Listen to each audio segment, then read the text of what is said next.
हिजो जुन कुराका निमित्त समृद्धि र स्थिरताका निमित्त चाहिँ मत मागियो, आज चाहिँ बिच बाटोमा आइसकेपछि अनि समृद्धि पनि चाहिएन, स्थिरता पनि चाहिएन। यो त पागलपन हो नि नेताहरूको। एकम लज्जा परित्यज्य सर्वत्र विजयी भवेत्। एउटा लाज भन्ने वस्तु त्यागेपछि मान्छेले जे पनि गर्छ अरे के, लाज चाहिँ त्याग्नु पर्यो। लुगा लाएपछि लाज छोपिन्छ भन्ने भ्रम छ। त्यो लाज भनेको चाहिँ गुप्ताङ्ग छोप्नु मात्रै लाज छोप्नु होइन कि। अब आफूलाई राष्ट्रवादी भन्ने अनि उतापट्टि उहाँका प्रतिद्वन्दी अथवा चाहिँ अहिले विरोध गरेर हटाउन खोजिरहेका आफ्नै समकक्षी भारतीय किताबमा उभाइदिनु भयो।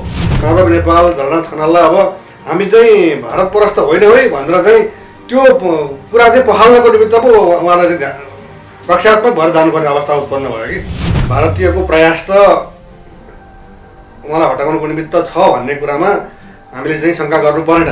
इन्डियन कित्ताका मानिसहरू अथवा चाहिँ इन्डियाबाटै आएका चाहिँ खुफिया संयन्त्रका मानिसहरू उनलाई हटाउनुको निमित्त सक्रिय भइरहेका छन् भन्ने कुरा आज चाहिँ सामाजिक सञ्जालमा पनि आइसकेका छ। त्यो भारतीय संयन्त्र, खुफिया संयन्त्र नेपालमा काठमाडौँमा आउनु नै केपी शर्मा ओलीले लगाएको आरोपलाई सिद्ध गर्ने एउटा प्रमाणै पनि हो कि। मैले पहिले पनि भने, मैले धेरै आरोप सुहाएँ। मलाई त के भने कतिपयले सामाजिक सञ्जालमा त रको एजेन्ट रहेछस् पनि भने। केपी शर्मा ओलीले चाहिँ उत्तरतिरको नाका खोल्नु र पार्वन सन्धि गर्नु, प्रोटोकलमा हस्ताक्षर गर्नु ऐतिहासिक काम हो।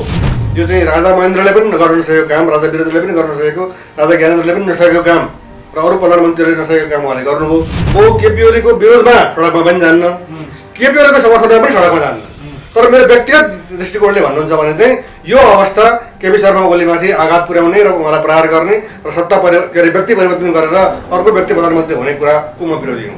मैले केपी शर्मा ओलीलाई म चुनौती दिन्छु र उहाँलाई आग्रह पनि गर्छु, यदि उहाँलाई चाहिँ इन्डियाले लिम्पियाधुरालाई नक्सामा राखेर चाहिँ नक्सा निकालेकोमा हटाउन खोजेको हो भने उहाँले तुरुन्तै एक हप्ताभित्रमा टिस्टाले संसदसम्मको नक्सा निकालिदिनु पर्यो।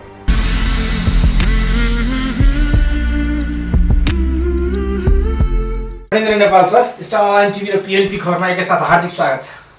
यहाँलाई धन्यवाद छ। पछिल्लो समय देशमा जुन यो ओली, माधव नेपाल, प्रचण्डको लफडा छ नि, यसलाई कसरी हेर्नु भएको छ? तपाईँको आँखाले, तपाईँको मस्तिष्कले कसरी मूल्याङ्कन गर्छ यी विषयवस्तुहरूलाई? अब यो जग्गा जाहेर कुरा हो। अब कसरी मूल्याङ्कन गरिन्छ भन्ने कुरा भन्दा पनि अब कसरी हेर्नुपर्छ भने खास गरी आम निर्वाचनमा नि अब समृद्धि त छँदै, नारा छँदै थियो। सँगसँगै के थियो भने अब एउटा शब्द छ एक मना भन्ने, कसैले नजानेर एक माने भन्छन् होइन। एक मना भनेको पार्टीभित्र कुनै पनि किसिमको अन्तर्विरोध नहोस् अनि बहुपार्टीहरूको चाहिँ संयुक्त सरकार नबनोस् र यसरी संयुक्त सरकार बनिरहँदाखेरि चाहिँ विकासका काम अगाडि बढेनन्। त्यस कारणले हामीलाई चाहिँ मेजोरिटी दिनुहोस् भनेर चाहिँ चुनावमा आह्वान गरिएको हो नि त, त्यसअनुसार मत पनि पाएको हो। अनि हिजो जुन कुराका निमित्त समृद्धि र स्थिरताका निमित्त चाहिँ मत मागियो, आज चाहिँ बिच बाटोमा आइसकेपछि अनि समृद्धि पनि चाहिएन, स्थिरता पनि चाहिएन। यो त पागलपन हो नि नेताहरूको। म यसलाई त्यसरी मात्रै हेर्छु।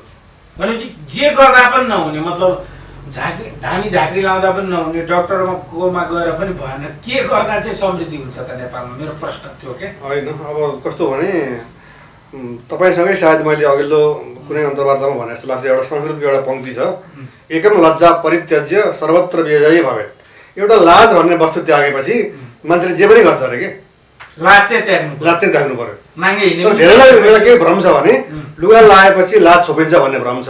त्यो लाज भनेको चाहिँ गुप्ताङ्ग छोप्नु मात्रै लाज छोप्नु होइन कि।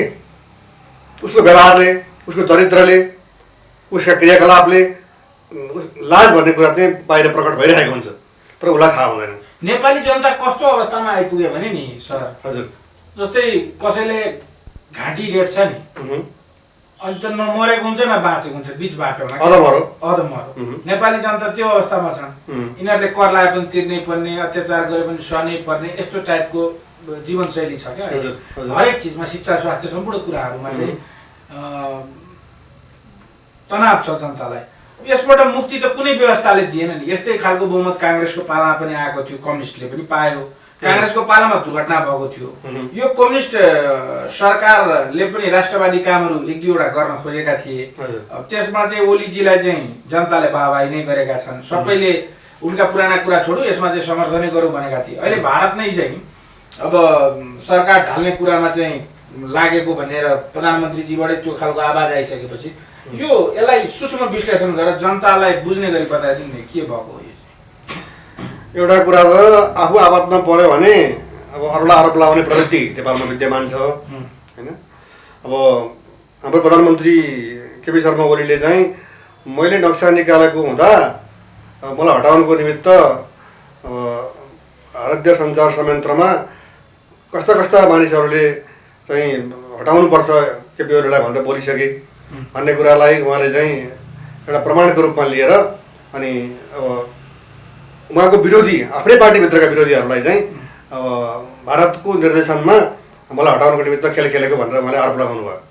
उहाँले आरोप लगाउँदाखेरि चाहिँ अब कस्तो गरिदिनु भयो भने अब एन्टी इन्डियन छवि प्रस्तुत गरिरहेको हाम्रो प्रचण्ड उहाँलाई चाहिँ अब केपी शर्मा ओलीले इन्डियाको गाइडलाइन अनुसार मलाई हटाउनुको निमित्त प्रयोग भएको भनेपछि त अब एक किसिमको अन्तर्द्वन्द त झनै नराम्रोसँग चर्केर गयो नि त। अब आफूलाई राष्ट्रवादी भन्ने अनि उतापट्टि उहाँका प्रतिद्वन्दी अथवा चाहिँ अहिले विरोध गरेर हटाउन खोजिरहेका आफ्नै समकक्षी भारतीय किताबमा उभाइदिनु भयो। अब प्रचण्ड अनि माधव नेपाल झलनाथ खनाललाई अब हामी चाहिँ भारत परस्त होइन है भनेर चाहिँ त्यो कुरा चाहिँ पखाल्नको निमित्त पो उहाँलाई चाहिँ रक्षात्मक भएर जानुपर्ने अवस्था उत्पन्न भयो कि त्यसरी। तर हल्ला नचलिकन त प्रधानमन्त्रीले बोल्नु भएन होला। अलिअलि हल्ला काठमाडौँमा माधव कुमार नेपाल लगायत केही व्यक्तिहरूको विशेष दूतहरूसँग भेटघाट भएको भन्ने हल्ला चलिरहेछ नि सर। होइन, भारतीयको प्रयास त उहाँलाई हटाउनुको निमित्त छ भन्ने कुरामा हामीले चाहिँ शङ्का गर्नु परेन। तर के भने मैले चाहिँ नबुझेको कुरा के भने 2/3 मेजोरिटी भएको पार्टीको अनि बहुमत प्राप्त एउटा व्यक्ति जुन केपी शर्मा ओली प्रधानमन्त्रीको रूपमा निरन्तर अहिले आइरहनु भएको छ अनि उहाँलाई चाहिँ संसदले हटाउने हो कि इन्डियन साइडबाट चाहिँ उहाँलाई हटाउनुको निमित्त भूमिका खेलिने हो। त्यसले त के देखियो भनेदेखि तपाईँले भने जस्तै इन्डियन कित्ताका मानिसहरू अथवा चाहिँ इन्डियाबाटै आएका चाहिँ खुफिया संयन्त्रका मानिसहरू उनलाई हटाउनुको निमित्त सक्रिय भइरहेका छन् भन्ने कुरा आज चाहिँ सामाजिक सञ्जालमा पनि आइसकेका छ। त अब त्यसरी आउनु भनेको त कसलाई प्रयोग गर्ने भन्दा केपी शर्मा ओलीका विरोधीहरूलाई नै प्रयोग गर्ने हो। उनका विरोधीको रूपमा को देखिए भन्दाखेरि प्रचण्ड अनि माधव नेपाल र झलनाथ खनाल नै देखिए। त उनीहरू चाहिँ भारतीय खुफिया संयन्त्रको निर्देशनमा छलफलमा अनि अन्तरङ्ग कुराकानीका आधारमा अनि केपी शर्मा ओली विरुद्ध जाने हो भने त केपी शर्मा ओलीले लगाएको आरोप त पुष्टि हुने भयो नि त। किनभने त्यो भारतीय संयन्त्र खुफिया संयन्त्र नेपालमा काठमाडौँमा आउनु नै केपी शर्मा ओलीले लगाएको आरोपलाई सिद्ध गर्ने एउटा प्रमाणै पनि हो कि। आजको दिनमा केपी ओलीलाई तपाईँ हामीले साथ दिनुपर्छ कि पर्दैन? म व्यक्तिगत रूपमा उहाँलाई साथ दिन्छु। मलाई न म नेकपाको सदस्य हुँ न उहाँको पार्टीको चाहिँ म भोटर हुँ। तर के भने एउटा कुरा हामीले चाहिँ मैले पहिले पनि भने मैले धेरै आरोप सुनाएँ।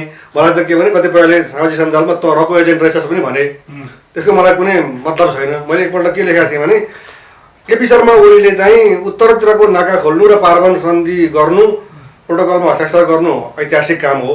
यो चाहिँ राजा महेन्द्रले पनि गर्न नसकेको काम, राजा वीरेन्द्रले पनि गर्न नसकेको, राजा ज्ञानेन्द्रले पनि नसकेको काम र अरू प्रधानमन्त्रीले नसकेको काम उहाँले गर्नुभयो भन्दाखेरि चाहिँ अब उहाँको नाक रक्षै मन नपर्ने के अरे समूह पनि रहेछ र उनीहरूले चाहिँ अब त्यो अलिकति पनि केपी ओलीको समर्थनमा आयो भने अब त्यो व्यक्ति पनि उनीहरूको चाहिँ कोप बाधन उसको रिसको पात्र चाहिँ बनिहाल्दो रहेछ कि। र अहिले पनि म के भन्छु भने हामीले हेर्नुपर्ने कुरा त मानवीय पक्ष पनि छ नि त। मैले मानवीय पक्ष भनेको केपी शर्मा ओली रोगी हुनुहुन्छ, बिरामी हुनुहुन्छ, उहाँलाई चाहिँ अहिले त्यस्तो किसिमको आक्रमण गर्नु भएन भन्न खोजेको होइन। हामी चाहिँ कोरोनाबाट आक्रान्त छौँ। मानिसको मृत्युदर र के अरे यो सङ्क्रमित हुने दर निरन्तर बढिरहेको छ। अहिले भर्खरै पनि तपाईँहरूले भन्नुभयो कि ढलमा समेत अब कोरोनाका जीवाणुहरू चाहिँ अब भाइरसहरू देखिसके भनिसकेपछि हामी त एक किसिमको भयावह अवस्थामा पुगिसक्यौँ। अनि पूर्व प्रधानमन्त्रीहरूको काम चाहिँ यो सबै एक भएर चाहिँ अहिले आर्थिक अवस्था पनि अब एकदम दुर्व बन्दै गइरहेछ। किनभने अब उद्योग धन्दा सबै बन्द छन्, रेमिट्यान्स घटिरहेको छ अनि सानातिना तपाईँले व्यापारहरू साथ छैन। दिनुभयो केपी ओलीलाई, तपाईँले भन्नुभयो म केपी ओलीलाई साथ दिन्छु। सम्पूर्ण नेपाली जनतालाई चाहिँ केपी ओलीको पक्षमा उभिन आग्रह गर्नुहुन्छ तपाईँ यतिखेर यो अवस्थामा जबकि भारतले चाहिँ केपी ओलीको सरकार ढाल्न खोजिरहेको छ, केपी ओलीले राष्ट्रवादी कामहरू गर्दै गएका थिए, यो परिस्थितिमा होइन म चाहिँ तपाईँलाई एउटा कुरा के भन्छु भने म केपी ओलीको विरोधमा सडकमा पनि जान्न, केपी ओलीको समर्थनमा पनि सडकमा जान्न।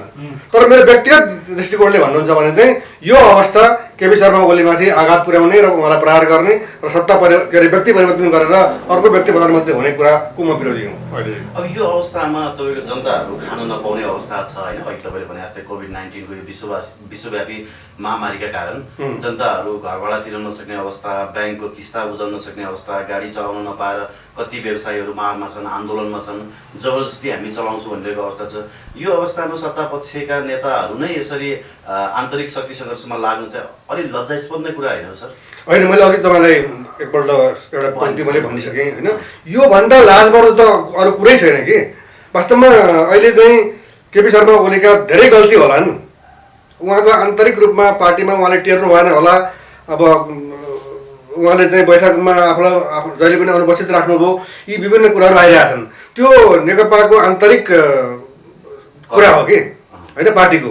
तर के भने संसदीय व्यवस्थामा पार्टीले सरकार चलाउँछ भन्ने पनि छ, तर के भने पार्टीले त अविश्वासको प्रस्ताव ल्याउने अथवा त्यो विश्वासको मत दिने काम त गर्दैन, त्यो त संसदीय दलले गर्ने हो भने संसदीय दल हुँदाहुँदै अनि पार्टीले चाहिँ उहाँमाथि धेरै किसिमको आरोप प्रत्यारोपका कुराहरू पनि आइसके।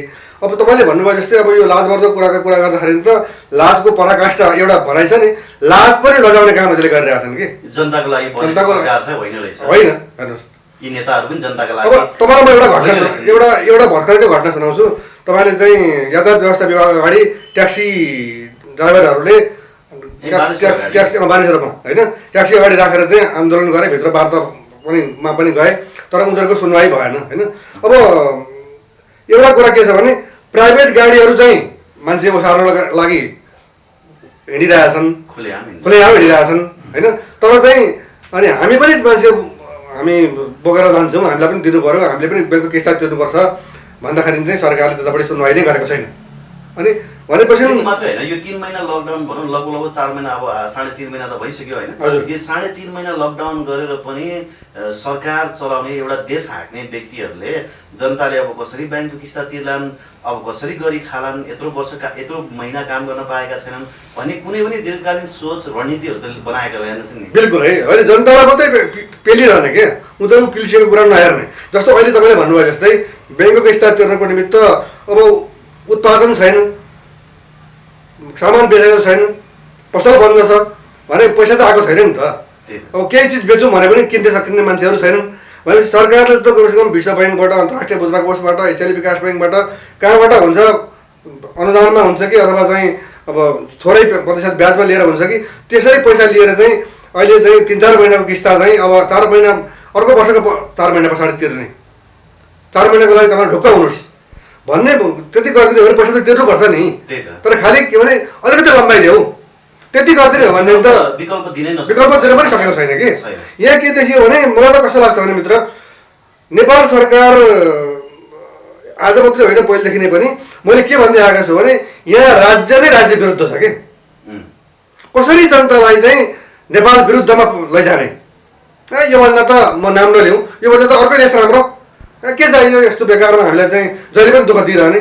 हाम्रो पक्षमा होइन त्यो त हामी नबोलौँ होइन। तर के भने यो देशको राष्ट्रियताका पक्षमा जनताले खुलेर बोलुन् भन्नुको सट्टा बरु जेसुकै होस् भन्ने किसिमको अवस्थामा जनतालाई पुर्याउने काम चाहिँ सरकारले गरिरहेको छ क्या। यो चाहिँ सत्य कुरा। जनता मरे मरुन् तर सरकारमा रहेका व्यक्तिहरू चाहिँ बाँच्नु पर्यो। हजुर, त्यो देखियो है।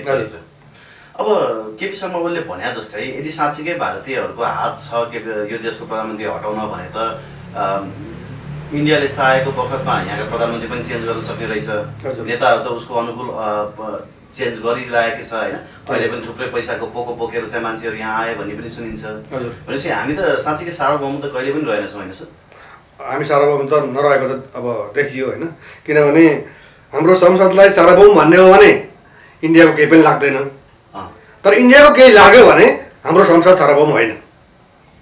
यो चाहिँ यस्तो देखियो कि इन्डियाले अब हामी चाहिँ हाम्रो सार्वभौम संसद, हामी राष्ट्रिय स्वाधीनता हाम्रो कतै पनि गएको छैन, हामी स्वतन्त्र छौँ, सदियौँदेखि स्वतन्त्र छौँ भन्ने किसिमका कुराहरू, आदर्शका कुराहरू गर्नेहरूले अनि अब इन्डियाको दबाबमा अथवा चाहिँ प्रलोभनमा अब सरकार परिवर्तन गर्नको निमित्त पनि अब उनीहरूलाई साथ दिने हो भनेदेखि अब हामी चाहिँ हाम्रो स्वतन्त्रता कहाँ रहेछ। अब नेकपा माओवादीले चाहिँ यो अहिले चाहिँ सरकारमा पार्टी एक गरिसकेपछि आएर चाहिँ सरकारमा पुगे तापनि उसले त पहिलेदेखि उसको इतिहास हेर्ने हो भनेदेखि त राष्ट्रिय स्वाधीनताको आन्दोलनलाई हामीले नै घनीभूत रूपमा सरकारले ल्याएको, हामी नै चाहिँ राष्ट्रवादी हो भनेर भनिरहेको थियो भने त्यो उसको राष्ट्रवाद चाहिँ भारतीय नोकरशाहीको टाङमुनि छिर्न कति पनि लाज मान्दो रहेछ भन्ने कुरा यसले प्रमाणित गर्छ। पछिल्लो समय यो देखिँदाखेरि आवरणमा प्रचण्डको कारणले यो खिचातानी देखिए पनि मुख्य दोषी चाहिँ माधव कुमार नेपाल हुन् भनेर अहिले माधव कुमार नेपाल र ओलीको बिचमा चाहिँ ठुलै लफडा चलिरहेको छ भन्ने खबर बाहिर आएको छ, केही सुन्नु भएको छ? होइन, अब यो मान्छेको चाहिँ जुगाको लडाइँको कुरा पनि आयो होइन, किनभने प्रचण्ड माहिर खेलाडी, अब उनले चाहिँ के भने अब मैले गर्नुपर्ने काम चाहिँ माधव कुमार नेपालले गरिदिनुहुन्छ भने उसलाई त आइसन्छ, किन उनीहरू त एउटा मोर्चामा छन् नि त अहिले त होइन।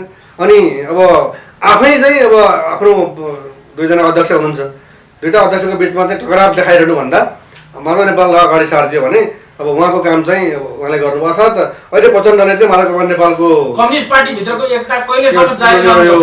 के अरे काममा बन्दुक राखेर पड्काउँदै हुनुहुन्छ। हजुर, कम्युनिस्ट पार्टीभित्रको यो जुङ्गाको लडाइँ भन्नुभयो नि, यी पात्रहरूको एकता कहिलेसम्म जारी रहन्छ? एकता, यिनीहरूको एकता त कस्तो हो भने एउटा भनाइ छ नि, भ्यागुताको धार्नी, जिउँदा भ्यागुतालाई चाहिँ के अरे जोखेर चाहिँ धार्नी बनाउन खोज्यो भने अब एउटा फुत्त उफ्रिन्छ, अर्को ल्याएर हाले फेरि दुईवटा उफ्रिन्छन्, दुईवटा हाले पाँचवटा उफ्रिन्छन्, कहिले पनि जोखेरै सकिँदैन कि भने जस्तै अब यो कृत्रिम एकता हो। हेर्नुहोस्, धार्नी बनाउनु छ भने ढुङ्गाकै बनाउनु पर्यो होइन, अब धार्नी बनाउने भयो, अब एकापट्टि धक हुनु पऱ्यो धार्नीको, अर्कोपट्टि चाहिँ अब नउफ्रिने सामान राख्नु पऱ्यो कि मरेका भ्यागुताहरू ल्याएर होइन, कि मरेका भ्यागुता ल्याएर राख्नु पऱ्यो। अब यी त के भने तपाईँले भने जस्तै यी त मरेकै हुनुहुन चाहिँ, तर के भने शैली चाहिँ मरेको। देश कहाँ पुगिसक्यो यिनीहरूको जुङ्गा, 2 रुपियाँको जुङ्गा, यसको लडाइँमा तपाईँ हामी गाई जात्रा कार्यक्रम हेरेर बस्ने होइन। तपाईँ हेर्नु न, तपाईँ एउटा कुरा, तपाईँले राम्रो कुरा उठाउनु हो। म कहिलेकाहीँ यो मधेसवादी दलहरूको कुरा सोध्छु क्या, ठ्याक्कै अहिले म विषयान्तर नहोस् यो, तर के भने तपाईँले चाहिँ देशको सम्बन्धमा कुरा गर्दाखेरि हाम्रो चाहिँ हिमालबाट नदीहरू उत्पन्न भएर पहाड हुँदै अनि तराई भएर इन्डियातिर पकेर जान्छ कि, तर तराईको जमिनमा सिँचाइ छैन, तराईको क्षेत्र हुनु पऱ्यो भने आकाशको पानीको भर पर्नुपर्छ भने, तर राजेन्द्र महतो, हृदयेश त्रिपाठी अनि महन्त ठाकुर लगायतका आफूलाई चाहिँ तराईका मसिया भन्नेहरू, तर के भने तराईका आदिवासीका पक्षमा होइन अनि भारतबाट आएका आप्रवासीका पक्षमा बोल्नेहरूले अहिलेसम्म हामीलाई चाहिँ जति पानी चाहिन्छ तराईमा सिँचाइ गर्न त्यति पानी चाहिँ हामीले सिँचाइको निमित्त प्रबन्ध गरेर अनि मात्रै बाँकी रहेको भारतलाई दिनुपर्छ भनेर आवाज उठाएको हामीले कहिले पनि सुनेनौँ होइन। र पहाडे मूलका चाहिँ नेताहरूले पनि तराईका मानिसहरूको चाहिँ हितका निमित्त अब डुबाएको छ। हेर्नुहोस्, अहिले भर्खरै पनि तपाईँले सुन्नुभएको छ, विराटनगर एरियामा चाहिँ इन्डियाको साइडमा चाहिँ त्यो रेलको लिक बनाएको छ, 5 मिटर अग्लो कि 5 फिट अग्लो चाहिँ ड्याम टाइपको बनाएर त्यहाँ चाहिँ अब त्यो पानी भरिएर चाहिँ 150-200 बिघा जमिन चाहिँ अब नेपालको चाहिँ पानीमा जलमग्न भइसक्यो होइन। यो भएको पनि 3 वर्ष भइसक्यो। अब हेर्नुहोस्, अब यहाँ हाम्रो जमिनमा बाटो बनाएको पनि सरकारले थाहा नपाउने, हाम्रो जमिन डुब्ने गरी इन्डियाले चाहिँ रेलवे लिक बनाएको पनि हाम्रो सरकारले थाहा नपाउने, अनि यो कसको निमित्त बनेको सरकार हो? देश अलिक ठुलो भएर होइन सर, केपी ओलीजीले लिम्पियादुरा नक्सामा त राख्नुभयो, हजुर, तर बनिरहेको रोड त रोक्न सक्नु भएन नि। अनि कसरी रोक्नुहुन्छ? उहाँले त भन्नुभयो, मलाई थाहै थिएन। अब थाहा भयो त अहिले पनि त नेपाली सेना परिचालन गरेर रोक्नु भएन नि उहाँले। होइन, नेपाली सेना परिचालन गर्ने कुरा त तपाईँले अहिले तत्काललाई एकछिनलाई स्थगित गर्नुहोस्।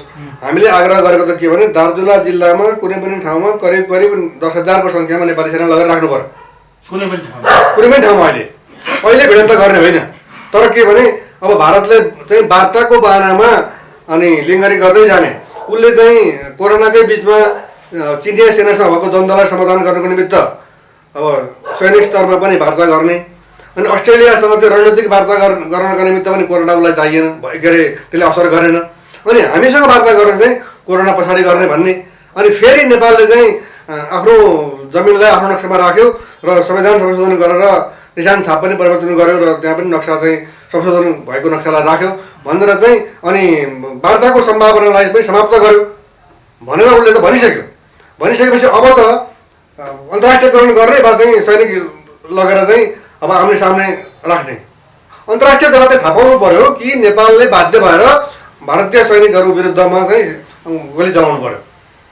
त्यो हैसियत राख्नु पर्यो क्या। अब किनभने हामी अब कि चाहिँ भने 58 वर्ष पुर्यौँ अझै 5 वर्ष पुऱ्यौँ भन्ने हो भने अब त्यो केपी ओलीले प्रष्ट रूपमा भन्नु पर्यो। मैले के भनेको छु भने 58 वर्ष पुर्यौँ 4-5 महिना कुरौँ। केपी ओलीको भर्सन त यस्तो देखियो कि तपाईँले यतिन्जेल विरोध गर्नु भएन, मै प्रधानमन्त्री भएकोले विरोध गर्नुभयो, एकछिन पर्खिदिनुहोस् अथवा मेरो प्रधानमन्त्रीत्व काल समाप्त हुन दिनुहोस् त्यसपछि युद्ध गर्नुहोस् भन्ने जस्तो देखिएन त लिङ्गले गर्दा। होइन, उहाँले चाहिँ अब कुरा गर्दाखेरि म सेना हटाउनुको निमित्त प्रयत्नरत छु, म कुरा गर्छु भनेर भन्दै हुनुहुन्छ। तर मैले तपाईँसँग पनि पहिले भनेको थिएँ, मैले अचम्म मानेको कुरा चाहिँ के हो भने अब इन्डियाको प्रधानमन्त्री र नेपालको प्रधानमन्त्रीको बिचमा कुराकानी गर्न हटलाइन छ नि त। भारतले अस्वीकार चार पटक फोन गर्ने प्रयास गर्दा पनि मोदीले चाहिँ समय नदिएको भन्ने कुरा पनि आयो। अनि होइन, अब उहाँले पटक पटक के अरे फोनमा वार्ता गर्न पनि अस्वीकार गर्नुहुन्छ भने अब विकल्प खोज्नु पऱ्यो नि त, संसदमा कुरा लानु पऱ्यो। अब हामीले अन्तर्राष्ट्रियकरण गर्ने कि सेना परिचालनका निमित्त अन्तर्राष्ट्रिय रूपमा आह्वान गर्ने कि अथवा संयुक्त राष्ट्रमा लगेर उजुर हाल्ने कि सुरक्षा परिषदमा लगेर उजुर हाल्ने कि विज्ञ समूह गठन गर्नुभएको छ। विज्ञ समूह त हास्यास्पद कुरा हो, प्रमाण खोज्दै हुनुहुन्छ होइन। विज्ञ समूह जस्तो हास्यास्पद कुरा के हो भने जागिर दिएको नक्सा निकाल्ने अनि प्रमाण खोज्दै त्यत्रो सुविधाहरू आउँदो रहेछ त सर। अनि एउटा स्कर्पियो गाडी सहित राज्य मन्त्री सर सुविधाहरू आउँदो रहेछ, अनि केही कार्यकर्ता त भर्ती गर्नु पर्यो नि। हो त्यही त, उहाँले भर्ती गर्नु। त्यहाँ चाहिँ म मेरो नाम लिन्न, केटा नेपालको कोही प्रतिनिधि राखिदिएको भए हुन्थ्यो। तर मभन्दा बढ्ता चाहिँ म बुद्धिनारायण श्रेष्ठ जसले दिएको प्रमाणका आधारमा हामी पनि बोल्छौँ। आफ्नै पैसामा नक्सा समेत लिएर आउनुभयो भने त्यति धेरै सङ्घर्ष उहाँले पनि गर्नुभएको छ। अब त्यो लिम्पा धुरा लिपुलेखका विवरणहरू खोज्ने क्रममा चाहिँ राष्ट्रिय रूपमा अब रतन भण्डारीको किताबै पनि छ होइन, उहाँ पनि विज्ञ समूहमा हुनुहुन्न। अनि विज्ञता भनेको के हो? मलाई त लाग्छ अभिलेख के हो, सन्धि के हो। अनि उसो भए हामी यो निष्कर्षमा पुग्यौँ केपी ओलीको नौटङ्की राष्ट्रवादमा धेरै जनताहरू उनको समर्थनमा अहिले पनि छन् जसले पूर्ण रूपमा कुरा बुझ्न सकेका छैनन्। त्यसो भए केपी ओलीलाई समर्थन गर्ने कि विरोध गर्ने? होइन, उहाँले विज्ञ समूह बनाएको आधारमा त तपाईँले भनेको शब्द एकदम उपयुक्त हो, नौटङ्की नै हो होइन। एउटा कुरा त के भने अब छोरो जन्मिसकेपछि बाबु खोज्ने हो, बाबु पहिल्यै फिक्स हुन्छ नि होइन। बाबु त पहिल्यै फिक्स हुन्छ त, कहिले थाहा हुँदैन नि। होइन होइन, कहिले थाहा नहुने कुरा चाहिँ त्यस्तो पनि हुन्छ, अर्कै प्रसङ्ग हो होइन।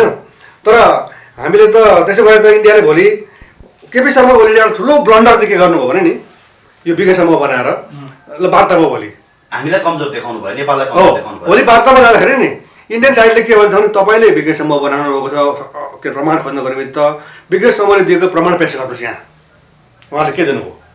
आधिकारिक प्रमाण हो। विज्ञ समूहले आधिकारिक रूपमा तपाईँलाई बुझाएको प्रमाण हामी हेर्न चाहन्छौँ भन्यो भने के हुन्छ? अनि फेरि उसले फेरि काउन्टर प्रश्न गर्छ, तपाईँले पहिले नक्सा बनाउने कि प्रमाण पहिले खोज्ने? तपाईँ त नक्सा बनाएर प्रमाण खोज्न थाल्नुभयो भनेपछि तपाईँले हामीलाई चाहिँ झुक्क्याउनुको निमित्त हाम्रो जमिनलाई तपाईँले तपाईँको नक्सामा राखेर चाहिँ अनि प्रमाण खोज्न हिँड्नुभएको भन्यो भने उल्टा कुरा गर्न पाउने अवस्था चाहिँ केपी ओलीले सिर्जना गरिदिनु भयो कि। तर फेरि फ्याक्ट चाहिँ यो हो कि हामीसँग यथेष्ट प्रमाणहरू थिए, हामीसँग त 100% यथेष्ट प्रमाणहरू थिए, तर उहाँले कमजोर देखाउने काम गर्नुभयो। होइन, यो विज्ञ समूह नै वास्तवमा अब मैले भने जस्तै कार्यकर्ता भर्ना, तपाईँले भने जस्तै अनि उहाँले भन्नुभयो जस्तै नौटङ्की र कार्यकर्ता भर्ना गर्ने र अलिकति सुविधा चाहिँ हाम्रै मान्छेले पाउन्, 2-4 स्कर्पियो चढ्न पाउन् अनि अब चाहिँ कति तलब छ त्यसै सुविधा छ। यो दृष्टान्तको आधारमा ओलीलाई समर्थन गर्न मिल्छ त? तिमी बडा राष्ट्रवादी हो, तिमीलाई भारतले साँच्चै हटाउन लागेर छ, उ त भारतमा लम्पसारवादी रहेछ नि त भारतसँग। होइन, केपी ओलीलाई भारतको लम्बसारवादी अथवा चाहिँ युरोपियन युनियनको चाहिँ पक्षधर अथवा चाहिँ यो एकपल्ट कुरा उठेको थियो नि यो के क्रिस्चियनको चाहिँ त्यो होली वाइन खाने सन्दर्भ यी सबै कुराहरू हुँदै पनि उहाँले चाहिँ आफ्नो प्रधानमन्त्री पद एकदमै धरापमा परिसकेको र छोड्नुपर्ने अवस्था उत्पन्न भएकोमा अब उहाँले चाहिँ हत्तापत्त नक्सा निकाल्नुभयो। तर उहाँले व्यक्तिगत स्वार्थ पूर्ति गर्नका निमित्त गरेको भए पनि यसले राष्ट्रिय महत्त्व पाउने गरी त्यो घटना घट्यो कि नक्सा निकाल्नु ऐतिहासिक जस्तो बन्यो। किनभने इन्डियाले हाम्रो जमिनलाई उसको भनिराखेकोमा हामीले पनि हाम्रै जमिन हो भनेर चाहिँ नक्सा निकाल्नु एक किसिमको चुनौती नै उसलाई दिएको। यद्यपि उहाँले 8 महिना ढिलो गर्नु हो। उसले कार्तिक 16 मा निकालेको नक्सा हामीले कार्तिक 22 तिर चाहिँ निकालेको भए झनै राम्रो हुन्थ्यो। उहाँ त हेर्दै जानुभएको थियो, अब चाहिँ पर्खेर हेरिरहनु भएको थियो। मान्छ कि भन्दा पनि अब उहाँले त्यो किसिमको साहस देखाउनु भएको थिएन। पूर्व प्रधानमन्त्रीहरूसँग समेत नोट त पठाउनु भयो नि, पठाउनु हो, तर पूर्व प्रधानमन्त्रीहरूसँगको मिटिङमा समेत म भारतसँग वार्ता गरेर मात्रै नक्सा निकाल्छु भन्दै हुनुहुन्थ्यो।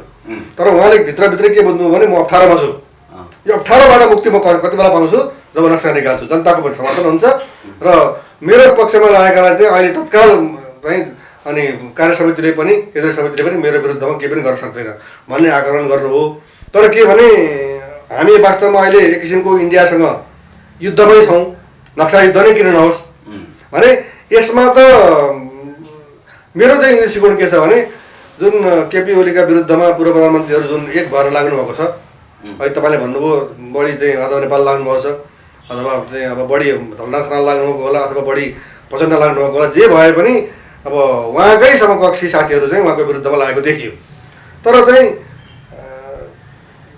इन्डियनहरूको त आज मात्रै न्युज मैले के सुने भने सडकमा आएको विरोधलाई पनि अब चाहिँ भारतको पक्षमा समर्थन, भारतको समर्थनमा केपी ओली विरुद्ध सडकमा आएको भन्ने अर्थमा पनि इन्डियन पत्रकारिताको चाहिँ एउटा चाहिँ के भन्ने अब त्यो पत्रकारिता हिसाबले चाहिँ पित पत्रकारिता चाहिँ त्यहाँ देखिएको छ। र त्यस्तो देख्दा देख्दै अब कतिपय लडाइँ चाहिँ के हुन्छ भने तत्काललाई स्थगित गरेर पनि जान सकिन्छ। अब एक पाइला चाहिँ अगाडि सर्नुभन्दा 2 पाइला पछाडि सर्दा पनि कहिले लडाइँ जितिन्छ भन्ने केही समय केपी ओलीलाई दिन सकिन्थ्यो भन्ने म एउटा महत्त्वपूर्ण प्रश्न सोध्न चाहन्छु। जसरी अहिले पछिल्लो समय देशकै प्रतिष्ठित केही दैनिक पत्रिकामा एउटा समाचार छापियो होइन, गोर्खाको रुई गाउँपालिका चीनको कब्जामा 70 वर्षदेखि भनेर र अन्य 13 ठाउँमा समेत चीनद्वारा चाहिँ सीमा मिचियो भनेर एउटा मन्त्रालयको स्रोत मानेर त्यो मन्त्रालयको प्रतिवेदनलाई प्रकाशित गरेर समाचार बनाइयो। पछि गएर चाहिँ त्यसको चाहिँ होइन रहेछ, हामी यो के भन्छ खबर अफवाह भनेर उहाँहरूले त्यसको माफी पनि माग्नु भयो होइन। यो के हो, चीनतर्फ त्यति धेरै हाम्रो जमिन मिचिएकै छ कि अब तपाईँ सीमा सम्बन्धी अध्ययन गरिरहनु भएको मान्छे होइन, के छ तपाईँको बुझाइमा? होइन 2018-19 सालतिरै चीनसँग चाहिँ जुन सीमा सम्झौता भएर हस्ताक्षरै भइसक्यो नि, हजुर, त्यो क्रममा चाहिँ केही जमिन अब त्यो पानी ढलको सिद्धान्त अनुसार यताउता हुने अनि अब अलिकति सिधा पार्दाखेरि अब केही जमिन नेपालको उतापट्टि पार्ने र केही चाइनाको जमिन पनि नेपाल यतातिर आउने भन्ने सहमति अनुसार चाहिँ अब त्यो सीमाङ्कन भइसकेको कुरा हो। र नेपालको सिमानाका लेखक बुद्धिनारायण श्रेष्ठले चाहिँ करिब 300 स्क्वायर किलोमिटर जमिन चाहिँ नेपाल र चीनको बिचमा चाहिँ सीमा सर्वेक्षण हुँदाखेरि सीमा स्तम्भहरू काट्दाखेरि नेपाललाई फाइदा भएको छ भनेर उहाँले लेख्नु भएको छ। र के भने दुईटा सरकारले सीमाङ्कनमा हस्ताक्षर गरिसकेपछि अनि त्यति पुरानो कुरालाई रुई गाउँ दिएपछि अब कुन ठाउँ हामीले पायौँ, त्यसरी खबर दिनेले चाहिँ त्यो रुई गाउँ दिएपछि अर्को ठाउँमा हामीले कहीँ पनि पाएका छौँ भनेर ल्याउनु पऱ्यो क्या प्रमाण। त्यसरी चाहिँ आएको छैन। जस्तो त्यो प्रतिवेदन आयो नि कृषि मन्त्रालय अन्तर्गतको नापी विभाग भनेर, तत्कालीन अवस्थामा साँच्चीकै कृषि मन्त्रालय अन्तर्गत नापी विभाग हुन्थ्यो? होइन, कृषि मन्त्रालयले आफैले भनिसक्यो त्यो हाम्रो चाहिँ आधिकारिक कुरा होइन, त्यो कसले गर्यो हामीलाई केही पनि थाहा छैन भनेर उसले पनि जारी गरिसक्यो होइन। तर के भने यो चाहिँ प्रायोजित रूपमा नियोजित रूपमा इन्डियाले नेपालको सिमाना मिचेको कुरालाई चाहिँ अब अलिक बढी नै विरोध भइसकेपछि अब त्यसलाई चाहिँ कसरी पत्थर पार्ने भन्दा चिनले पनि मिचेको छ है भनेपछि त अब विषयान्तर भन्दा पनि भारत मात्रै होइन हाम्रो सिमाना मिच्न चाहिँ चिन पनि उत्तिकै सहयोगी रहेछ अथवा सक्रिय रहेछ। भारत र चिन उस्तै रहेछन् हाम्रो चाहिँ सार्वभौमसत्ता मिच्नको लागि। जसरी चाहिँ 2015 को मे 15 मा हाम्रो जमिन चाहिँ बाटो बनाउनको निमित्त चिन र इन्डिया सहमत भयो नि, त्यसले त हामीलाई चाहिँ चीनप्रति अलिकति आक्रोशित नै बनाएकै हो होइन। भने चीन पछि हट्यो नि, उसले चाहिँ के भने अब प्रमाण यदि नेपालले पेश गर्छ भने हामी चाहिँ करेक्सन गर्न तयार छौँ भनेर पनि भनिसकेको कुरा हो। र अहिले चाहिँ के भने इन्डियाले नै आफ्नो ढङ्गले त्यो प्रायोजन गर्यो, तर के भने प्रमाणित भएन, किनभने परराष्ट्र मन्त्रालय पनि खण्डन गर्यो। यो केपीओलीले हतारमा नक्सा निकालिहाल्छन् कि फेरि उता चीनतर्फको पनि भनेर सरकारलाई थप आलोचित बनाउनको लागि चाहिँ त्यो प्रोपोगेन्डा रचिएको पनि हुनसक्छ, हुँदैन? होइन, त्यो चाहिँ कस्तो भने जसरी हाम्रो 400 स्क्वायर किलोमिटर एकदम बल्कमा त्यसरी मिचेको र अनि सेना नै ल्याएर राखेको सन्दर्भ जति एउटा जति पीडादायी छ विवादास्पद र त्यो एकदमै महत्त्व दिएर चाहिँ अगाडि लानुपर्ने विषय हो नि त्यो चाहिँ अब चीनसँगको जुन कुरा उठाइयो 7-8वटा जिल्लामा चाहिँ यस्तो भएको छ भनेर त्यो पनि अब के भने हाम्रै नागरिक विभाग छ त भूमि व्यवस्था मन्त्रालयले अन्तर्गत चाहिँ नापी विभाग छ उसले चाहिँ भन्नु पर्यो नि त हो यो चाहिँ चीनतर्फ परेको हो हामी चाहिँ वार्ता गरिरहेका छौँ भन्नु पर्यो तर के भने कृषि मन्त्रालय त नापी शाखा छैन फेरि त्यहाँ त के छ भने अहिले कृषि विकास मन्त्रालय भनिन्छ भन्ने छ होइन त्यहाँ चाहिँ कृषि मन्त्रालय नापी शाखा भनेको छ कृषि मन्त्रालयको नापी शाखा चाहिँ एकपल्ट हामीले चाहिँ धेरै यो विषयमा अहिले मात्रै आएको होइन त यो त 5-6 महिना भइसक्यो कि पहिला पनि आइसकेको कुरा हो यो कृषि मन्त्रालयको चाहिँ होइन अनि कुरा बुझ्दाखेरि चाहिँ अब कृषि मन्त्रालयले पनि आफ्नो चाहिँ कृषियोग्य जमिनहरू चाहिँ सीमावर्ती क्षेत्रमा नाप्छ भन्ने पनि मैले चाहिँ जवाफ पाएको थिएँ कि केही व्यक्तिहरूबाट अब पछि त के भने अब परराष्ट्र मन्त्रालयले पनि खण्डन गरेपछि कृषि विकास मन्त्रालयले पनि यो होइन हाम्रो आधिकारिक कुरा होइन भन्यो र यो के भने भारतले गरेको ज्यादतीलाई कम देखाउनुको निमित्त चीनलाई पनि विषयान्तर गर्न खोजियो कि रुई गाउँपालिकाको कुरा के हो सर तपाईँलाई केही थाहा छ त्यो रुई गाउँपालिका के साँच्चीकै नेपालकै हो पहिला हो यो त हो तर के भने मैले भने नि अघि तपाईँलाई सीमाङ्कनको क्रममा चाहिँ सोझो पार्ने अथवा चाहिँ पानी ढलोको सिद्धान्त अनुसार कुरा गर्दाखेरि चाहिँ त्यो गाउँ चाहिँ अब त्यो भूभाग चाहिँ उतापट्टि पर्ने भयो तर जनतालाई सोधियो अरे त्यहाँ पछि कुरा गर्दाखेरि कि तपाईँहरू चाहिँ अब नेपालपट्टि आउने हो भने हामी यतापट्टि व्यवस्था गर्छौँ अनि तपाईँहरू उतैपट्टि बस्ने हो भने ठिकै छ भन्ने कुरा गर्दाखेरि चाहिँ अब उतापट्टिको जनजीवन त उत्तरपट्टिको मान्छेको जनजीवन त तिब्बतपट्टि नै छिमेकी सम्बन्ध छ नि त त्यो हिसाबले चाहिँ हामीलाई ठिकै छ भन्ने कुरा भयो भने गाउँ रहेछ त्यसो भए हजुर हिमालपारिकै गाउँ रहेछ हजुर जसरी मुस्ताङहरू जस्तै हिमालपारिकै गाउँ पऱ्यो यो तिब्बतसँग चाहिँ अब त्यो घुलमेल भएको गाउँ परेकै थियो ओके अब जस्तो तपाईँले केही समय अगाडि बङ्गलादेश र भारतको बिचमा पनि त त्यो साट्टापट्टा गर्ने क्रममा चाहिँ त्यो एउटा सीमा समस्यालाई समाधान गरेको थियो नि त त्यति बेला चाहिँ केही जमिन चाहिँ यता बङ्गलादेशको पनि यता भारतपट्टि अनि भारतको पनि बङ्गलादेशपट्टि भन्ने कुरा त्यस्तो चाहिँ द्विपक्षीय सहमतिका आधारमा गर्न सकिन्छ कि तर के भने त्यति पुरानो कुरालाई आज चाहिँ इन्डियाले हाम्रो चाहिँ 400 स्क्वायर किलोमिटर जमिन चाहिँ उसको नक्सामा राख्ने त्यही एउटा बाटै बनाउने अनि चाहिँ हाम्रो इन्डियाले उल्टो चाहिँ हाम्रो चाहिँ सोभरेन टेरिटोरी हो भन्ने यो जुन एउटा चाहिँ भयावह अवस्थाको सिर्जना गरिदियो नि इन्डियाले अब त्यसलाई चाहिँ अलिक बत्थर पार्नको निमित्त चीनले पनि बितेको छ भन्ने कुरालाई ल्याइयो कि अब यो समय केपिओलाई फ्याट्टै हटाइयो भने जसरी अहिले नक्साको सन्दर्भमा भनौँ न हामीले एउटा नक्सा जारी गरेका छौँ यो नक्सा अब थन्किन्छ कि अथवा के हुन्छ मतलब हाम्रो त्यो जुन भूमि फिर्ता लिएर आउने प्रक्रिया केही न केही त उहाँले प्रोसेस त गर्दै हुनुहुन्छ होला अथवा गरिएको पनि छ होइन के होला यो अब जमिन फिर्ता आउने प्रक्रियामा फुल स्टप लाग्छ कि लाग्दैन होइन तपाईँले एकदम गम्भीर र महत्त्वपूर्ण प्रश्न सोध्नुभयो अहिले उहाँको विरुद्धमा अब उहाँकै साथीहरू जसरी लाग्नु भएको छ नि अब उहाँहरूको त कस्तो छ भने बैठकमा नआउने अनि अब खुसी सरकार चलाउने पार्टीले भनेको नमान्ने उहाँहरू त यसरी आउनु पर्थ्यो कि केपी शर्मा ओलीले चाहिँ नक्सा निकाले तापनि अब सेना हटाउने विषयमा केही पनि काम गरेको छैन होइन अनि अन्तर्राष्ट्रिय रूपमा चाहिँ हाम्रो बदनामी हुँदै गइरहेछ हामी चाहिँ लाचार देखेका छौँ नक्सामा हामीले देखे पनि जमिन चाहिँ अब इन्डियाको हातमा नै छ अनि अब इन्डियाले चाहिँ हाम्रो आन्तरिक मामिलामा हस्तक्षेप गरिरहेछ यी कुरामा पनि उहाँको चाहिँ केही पनि प्रतिक्रिया आएन भनेर उहाँको राष्ट्रवादी छविलाई केपी ओलीले नै गरेका कामबाट चाहिँ अब खण्डन गर्दै अनि उहाँभन्दा राम्रो कुरा हामी ल्याउँछौँ भन्नु पऱ्यो हामी कालापानीबाट हाम्रो सरकार बन्ने बित्तिकै म 1 महिनामा सेना हटाउँछु त्यो किसिमको कुराहरू आउनु पर्यो अनि हाम्रो नेपालमा विगतका प्रधानमन्त्रीहरू टङ्कप्रसाद आचार्य होइन महेशमान सिंह केशरबहादुर बिष्ट बालै ओलीको छवि बन्छ कि उहाँले केही पृथक नयाँ बनाउनुहुन्छ होइन एउटा कुरा हामीले नि एउटा कुरा जसरी पनि के स्वीकार गर्नु पर्यो भने 58 वर्षदेखि हाम्रो जमिन इन्डियाको कब्जामा थियो र नक्सामा पनि थिएन नि त होइन यद्यपि प्रधानमन्त्री आफैले चुच्चे नक्सा मैले देखेकै छैन भन्नुभयो अनि उहाँको चाहिँ विभागीय मन्त्रीले पनि अब 200 वर्षको इतिहासमै यो चाहिँ चुच्चो छैन भन्नुभयो तर जेसुकै भए पनि अन्तिममा चुच्चे नक्सा आयो र र अहिले त के भने अब त्यो क्षेत्र चाहिँ हाम्रो हो भन्ने कुरालाई चाहिँ अब नक्सालाई चाहिँ अब संसदले समेत अनुमोदन गरेर संविधान पनि संशोधन भइसकेपछि त्यो प्रमाणितै भइसक्यो होइन। तपाईँले भनेको अनुसार चाहिँ उहाँ एक कदम अगाडि आउनुभयो कि जुनसुकै कारणले एक कदम अगाडि आएको कारण उहाँलाई 3 कदम पछाडि छोडिन्छ कि छोडिँदैन? मरिचमान सिंह, केशरबहादुर विष्ट होइन, टङ्कप्रसाद आचार्य यस्तै प्रधानमन्त्री बनाइन्छ कि उहाँ केही पृथक बनाउनुहुन्छ आफूलाई, फरक पहिचान हुन्छ उहाँ? होइन अब के भने संसदीय दलमा पनि अब चाहिँ विश्वासको मत लिनुपर्छ भन्ने दबाब आएर उहाँले चाहिँ दलमा विश्वास गुमाउनु भयो भने त उहाँले छाड्नु पर्यो।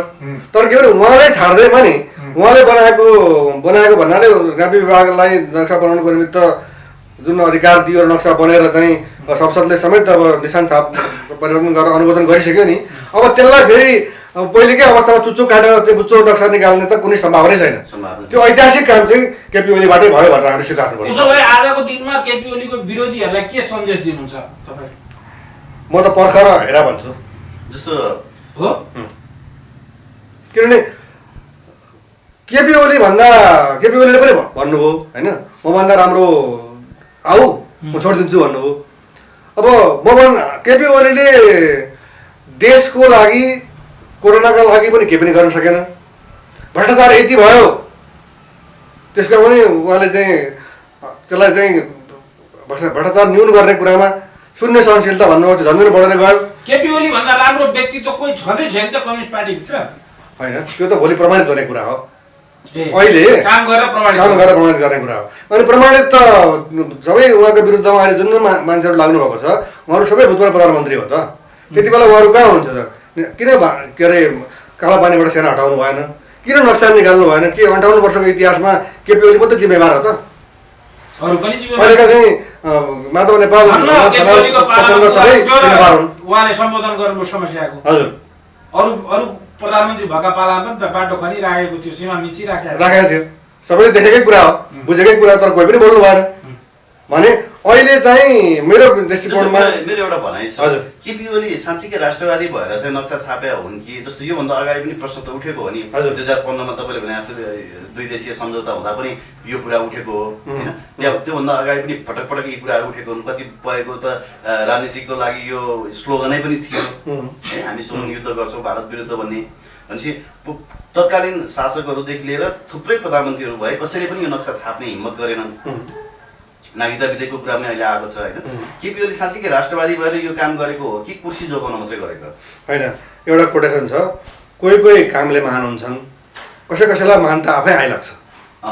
यस्तो परिस्थिति उत्पन्न हो कि अब त्यो सडक उद्घाटन गरिसकेपछि चाहिँ जनमानस यसरी उठेर आयो यसको विरुद्धमा कि अब त्यो जनमानसको जुन आवाज हो अथवा जुन चाहिँ आग्रह हो अथवा चाहिँ जुन माग हो त्यो चाहिँ सम्बोधन नगर्नु अब केपी शर्मा ओलीका निमित्त पनि त्यो प्रत्युत्पादक भएर जाने र त्यो माग सम्बोधन गर्दाखेरि चाहिँ उहाँको प्रधानमन्त्री पद पनि धर्ममा नपर्ने र जनमानसमा पनि उहाँको छवि चाहिँ राष्ट्रवादीका रूपमा उजागर भएर आउने र ऐतिहासिक काम पनि भएको देखिने। यसरी एकदम त्यो काकताली पनि पर्यो कि मैले अघि तपाईँलाई भने नि जस्तो सुकै भए पनि ऐतिहासिक भइदियो। यदि उहाँ चाहिँ साँच्चै राष्ट्रवादी हुनुहुन्थ्यो भने उहाँले भारत भ्रमणमा जाँदा अथवा चाहिँ नरेन्द्र मोदी नेपालमा आउँदा उहाँले कहिल्यै पनि सुस्तामा भएको समस्यालाई पनि समाधान गरौँ अनि कालापानीबाट पनि इन्डियन सेना हट्नु पर्यो भनेको हामीले सुन्यौँ त। तर कालापानी विवादित भूमि हो, यसको विषयमा हामी समस्या समाधान गर्नेतर्फ लाग्छौँ भनेर त मोदीले बोल्नु भएको छ नि। होइन, बोल्ने कुरा त वाजपेयीको बेला पनि बोलेको हो। उहाँकै पार्टी नरेन्द्र मोदीकै पार्टी अटल बिहारी वाजपेयी सत्तामा हुँदा प्रधानमन्त्री हुँदा पनि गिरिजाप्रसाद कोइरालाको प्रधानमन्त्री हुँदाखेरि यो कुरा चाहिँ एकपल्ट निकै अगाडि बढेको हो होइन। त्यति बेला पनि समाधान भएन र श्याम शरण जो हाम्रो नेपालमा चाहिँ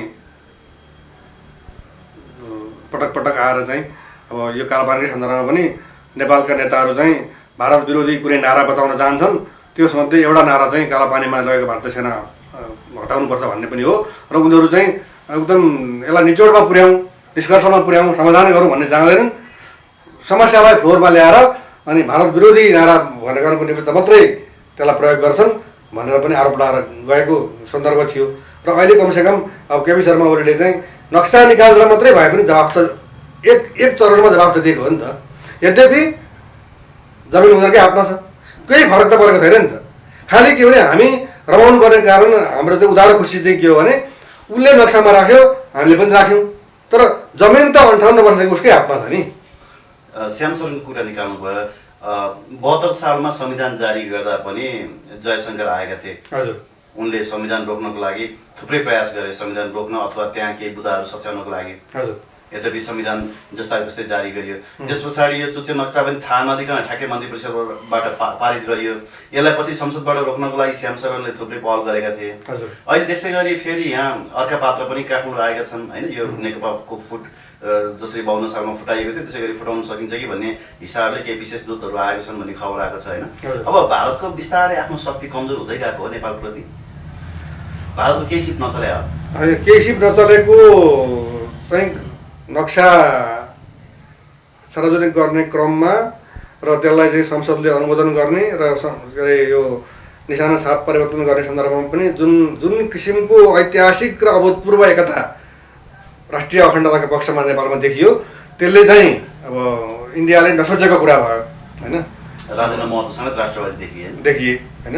हामीले त के भने एक किसिमको विलक्षण त्यो भाषा प्रयोग गर्दै राजेन्द्र महतोले चाहिँ संसदमा सम्बोधन गरेको कुरा हेर्दाखेरि चाहिँ त्यो इन्डिया आफै पनि चकित पर्ने कुरा भयो कि होइन। उनका प्यादा पनि अब उनको चाहिँ उनलाई छोडेर काहीँ न काहीँ त तिर्नु पर्ला नि राजेन्द्र महतोले त्यसको बदला होइन। उहाँ त अब चाहिँ उहाँले बोलेको कुरा तपाईँलाई एउटा कुरा म सम्झाउन चाहन्छु। महाकाली शान्तिमा राष्ट्रघात गर्नलाई चुडेखेलमा ल्याएर झुन्ड्याउनुपर्छ भने कसले भने? राजेन्द्र महतोले केपी शर्मा ओलीलाई उहाँकै अगाडि भनिदिए। भनेको त केपी शर्मा ओलीलाई हो नि अभियसली। तर उहाँकै पार्टीको मान्छेहरूले पनि साइन गरेको छ महाकाली शान्तिमा, राजेन्द्र महतोको पार्टीको सांसदहरूले। होइन, तर के भने निर्णायक त के भने त्यति बेला नेपाली काङ्ग्रेस र नेकपा एमाले नै हो नि। तर के भने केपी शर्मा ओलीलाई टुडेखेलमा ल्याएर झुन्ड्याउनुपर्छ भन्ने कुरा राजेन्द्र महतोले बोल्न सक्ने अवस्थामा पुर्याएको कसले?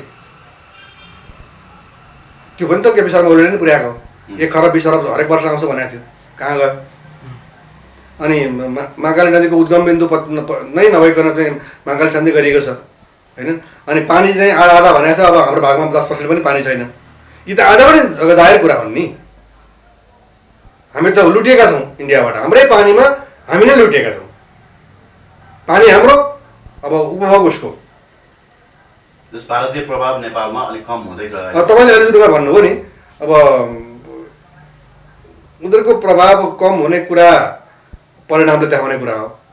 जस्तो अब अहिले चाहिँ घनीभूत रूपमा उनीहरू यहाँ आएको, अब पार्टी फुटाउनुको निमित्त चाहिँ भित्रभित्रै धेरै ठुल्ठुला गतिविधिहरू अथवा चाहिँ अन्तरङ्ग कुराहरू अनि चाहिँ प्रलोभनका कुराहरू, दबाब दिने कुराहरू भइरहेको भन्ने जुन कुरा छ, अब यो चाहिँ अब उनीहरूको प्रयासका बावजुद पनि पार्टी एक ढेक्का रह्यो होइन। तत्काललाई चाहिँ के भने केपी ओलीलाई हामी केही समय पर्खेर हेर्छौँ भन्ने कुरा भयो, देखियो भने अब हामी चाहिँ नेपालमा इन्डियाको प्रभाव कम भएछ, उनीहरूले भनेको नमान्ने भएछ भन्ने कुरा देखिने भयो। चिनिया राजदूतले केही फेरि जादुको छडी चलाउने हो कि होइन? अब उहाँ हुनसक्छ उहाँले हिजो चलाउनु भयो भने त्यो जादुको छडी उहाँले भोलि चलाउनु होला होइन। अब यहाँ के देखियो भने कसको जादुको छडी चाहिँ शक्तिशाली छ त? अब इन्डियाको जादुको छडी, इन्डियन राजदूतको हातमा रहेको जादुको छडी चाहिँ शक्तिशाली छ कि चिनिया राजदूतको हातमा रहेको जादुको छडी शक्तिशाली छ भन्ने कुरा चाहिँ अब यो सिनारियो 1-2 दिनमा चाहिँ दक्षिणतिरको बलियो भयो भने नेकपा फुट्छ। त्यो राष्ट्रवादलाई आधार मानेर फुट्ने कुरा अवश्यम्भावी छ कि फुट्नै पनि पर्छ कि। किनभने इन्डियाको दबाब र प्रभावमा प्रलोभनमा रहने कुरालाई त्यहाँ भित्र रहेका राष्ट्रवादी धारका मानिसहरूले सहजै स्वीकार र निमुन्टो निहुर्याएर अनि सही गरेर बस्छन् भन्ने मलाई लाग्दैन। नेकपा फुट्यो भने यो गणतन्त्र पनि धरापमा पर्छ भन्छ नि सर, तपाईँलाई के लाग्छ? होइन, गणतन्त्र त अब पार्टी फुट्ने कुरा अब नेपाली काङ्ग्रेस पनि फुटेकै हो। संसद विघटनको कुराहरू आउँछन्, अनि फेरि 17 साल दोहोरिने हो कि भन्ने कुराहरू पनि आउँछन् होइन। अब यो मानिसहरूले विभिन्न तर्कवितर्क गर्ने कुरा आफ्नो ठाउँमा छ। अब प्राविधिक रूपमा अब कानुनी रूपमा हुनसक्ने भोलि अब चाहिँ आधा राति नै अथवा भोलिसम्ममा केपी शर्मा ओलीले चाहिँ फेरि चाहिँ यो दल बदल गर्न सक्ने कानुन अध्यादेश ल्याउनुभयो भने अब त्यो निश्चित रूपमा फुट्यो भन्ने कुरा, अध्यादेश आउने बित्तिकै यो फुटाउनुको निम्ति आएको भन्ने कुरा त घाम जतिकै छर्लङ्ग भइहाल्छ। अनि त्यस पछाडि अब तपाईँले भने जस्तै अब गणतन्त्र नै धरापमा पर्ने भन्ने कुरा त गणतन्त्र आफैमा धरापमा परिसकेको छ कि यसले चाहिँ व्यवस्थापन गर्न नसकेको। आज हामी चाहिँ जुन चरम गरिबीमा पुगिसकेका छौँ, यस्तो बेला पनि प्रदेश सरकारहरूले आफ्नो सुविधा बढाइराखेको र प्रदेश सरकारको औचित्य यो कोरोनाको समयमा हाम्रो आर्थिक विपन्नताको बेलामा त्यो नभएको हुँदाहुँदै पनि सरकारले चाहिँ केही समयको लागि त्यसलाई निलम्बन गर्न नसकेको, यी विभिन्न कुराले चाहिँ अब गणतन्त्र आफैमा नै धर्ममा छ भन्ने कुरा चाहिँ बुझिन्छ। तर चाहिँ अब नेकपा पार्टी फुट्दैमा मात्रै चाहिँ अब गणतन्त्र धरापमा पर्छ भन्ने कुरा होइन। भोलि अब सिनारियो चेन्ज हुन्छ, हुनसक्छ भोलि चाहिँ अब प्रचण्डको हातमा रहेको कम्युनिस्ट पार्टी फेरि ब्याक टु मङ्गलमान भएर चाहिँ नेकपा माओवादी भयो भने भोलि चाहिँ काङ्ग्रेस र उहाँको पनि गठबन्धन हुनसक्छ, अथवा मधेसवादी दलहरूको र प्रचण्डको र काङ्ग्रेसको पनि हुनसक्छ, अथवा केपी ओली र शेरबहादुर देउवाको पनि हुनसक्छ। यो त के भने प्रधानमन्त्रीले अब यो अध्यादेश ल्याउनेतिर उहाँको चाहिँ तदारुकता के छ, अध्यादेश आउने बित्तिकै यो अब यो चाहिँ सिनारियो क्लियर भइहाल्छ कि पार्टी फुट्यो भन्ने कुरामा हामीले चाहिँ 100% विश्वास भएर बसेको हुन्छ। पार्टी फुट्यो भने पनि केपी ओली प्रधानमन्त्री रहिरहन चाहिँ उनले कुनै कसर छाड्दैन। अब त्यसरी गर्दाखेरि चाहिँ उहाँको हातमा 40% मात्रै हुने हो कि अथवा चाहिँ 60% भन्दा बढी उहाँको हातमा हुने हो कि भोलि नेपाली काङ्ग्रेससँग मिल्दाखेरि पनि अब त्यो सांसदहरूको सङ्ख्याका कुरा गर्दाखेरि चाहिँ उहाँको सङ्ख्या बढी हुने कि अथवा काङ्ग्रेसको बढी हुने कि अथवा काङ्ग्रेसले भन्ला तपाईँ भर्खर प्रधानमन्त्री भएर आउनुभएको अब हामीलाई सुरुमा छोडिदिनुहोस् अलिकति समय, त्यही समीकरणमा महलको मतमा पर्छु कि भनेर उहाँले त संसद अधिवेशनै अन्त्य गरिसक्नु भयो नि त हो होइन। अब उहाँले त यो उहाँको चाहिँ बन्नेत चाहिँ प्रश्न छ, आफूलाई बचाउनुको निमित्त जे जस्ता हत्कण्ड अपनाउनुपर्छ उहाँले अपनाउनु भयो। किनभने भोलि के हुनसक्थ्यो भने अब नेपाली काङ्ग्रेसलाई चाहिँ अविश्वास प्रस्ताव पेश गर भनेर फ्लोर क्रस गरेर अनि उहाँलाई हटाउने कुरा पनि त हुनसक्थ्यो, अथवा आफ्नै पार्टीले ल संसदीय दलमा तपाईँ चाहिँ बहुमत सिद्ध गर्नुहोस्, एकातिर काङ्ग्रेसलाई उचालेर अविश्वास प्रस्ताव ल्याउने र आफूले फ्लोर क्रस गरेर उहाँलाई चाहिँ हटाइदिने, अथवा चाहिँ नेकपाभित्रै पनि उहाँको संसदीय दलमा चाहिँ तपाईँमा चाहिँ हाम्रो विश्वास छैन ल विश्वासको मत लिनुहोस् भन्दा पनि उहाँलाई हटाउन सकिन्थ्यो क्या। त्यही कारण त्यो सम्भावना देखेर उहाँले चाहिँ अब सभामुखलाई समेत र के अरे हेरिटेज सभाको अध्यक्षलाई समेत सामान्य सूचना समेत नगरिकन उहाँले चाहिँ संसद अन्त्य गरेको चाहिँ अब के अरे राष्ट्रपतिलाई सिफारिस गर्नु। अब एक कोणबाट हेर्दाखेरि भर्खरै नक्सा जारी गरेको अवस्था होइन, अब नागरिकता विधेयकको विषयमा पनि व्यापक छलफल भइरहेको अवस्थामा यसरी पार्टी फुटमा जान खोज्नु अथवा यो किसिमको गतिरोध देखिनु चाहिँ राम्रो होइन।